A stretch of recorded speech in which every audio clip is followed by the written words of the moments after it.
سران رژیم اشغالگر قدس گفتن ما نمیدونیم آقا برای چی اومدیم، برای چی اومده اینجا، با کی میخواد صحبت؟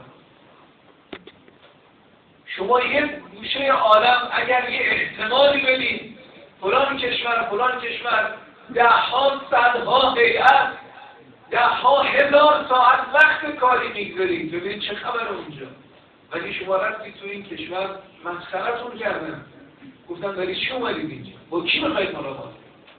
بله ممکن است که انسان به نیزه تکیه کنه، ولی همیشه با تکیه با نیزه نمیتواند. امیر مؤمنان سلام علیه فرمود بین الفراعنه و ابناء الفراعنه.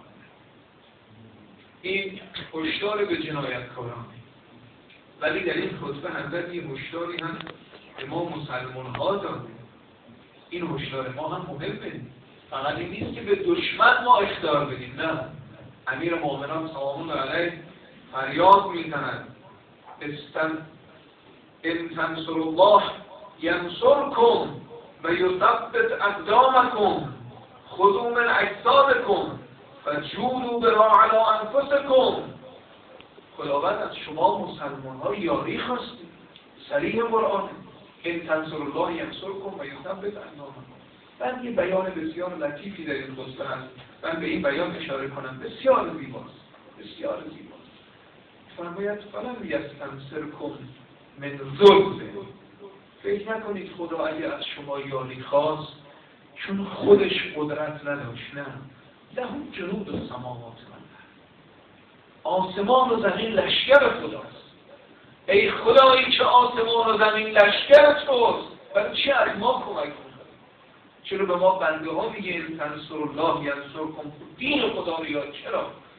آقا در این خطبه جواب میده فلم یستنصرکم من ظلم ولم یستغرضکم من غل. فرمود به خدا قرض بدید.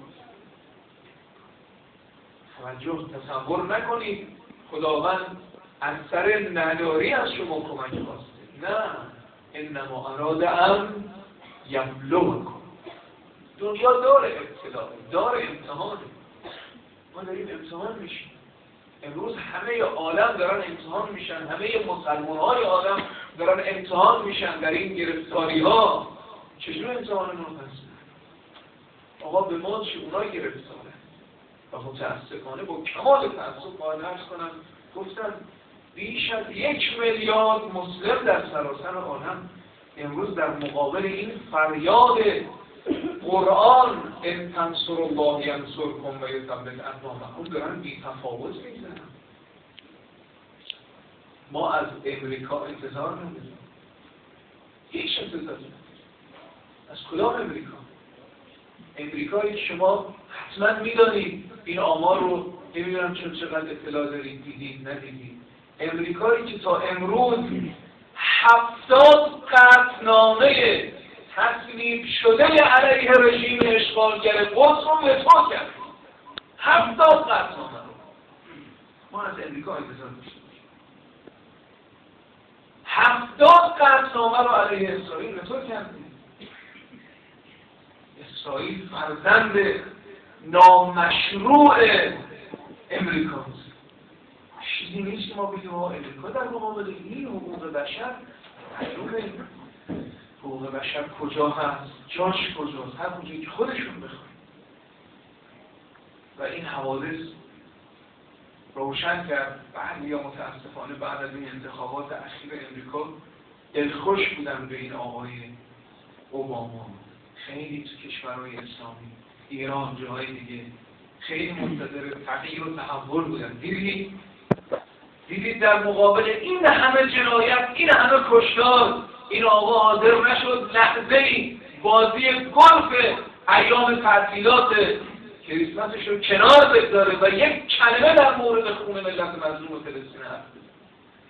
اینا تا عهد نسپارن، تا تعهد ندن به صهیونیست‌ها نمیتونن انتخاب بشن در امریکا. چطور بعضی از ما مسلمان‌ها گاهی رو ساده اندیشی فکر می‌کنیم آقا این میاد اون میره، دلخوش باشیم چه خواهد شد. خب این خیلی زود روشن شد. قبل از اینکه این آقا سر کار بیاد همه چیز واضح و آشکار. از امریکا انتظار نداریم. از اروپا هم انتظار نداریم. اروپا هم دروغ میگه، در حقوق بشر دروغ میگه، جواب نداره به افکار عمومی عالم. من یه وقتی در داستان کاریکاتوری که در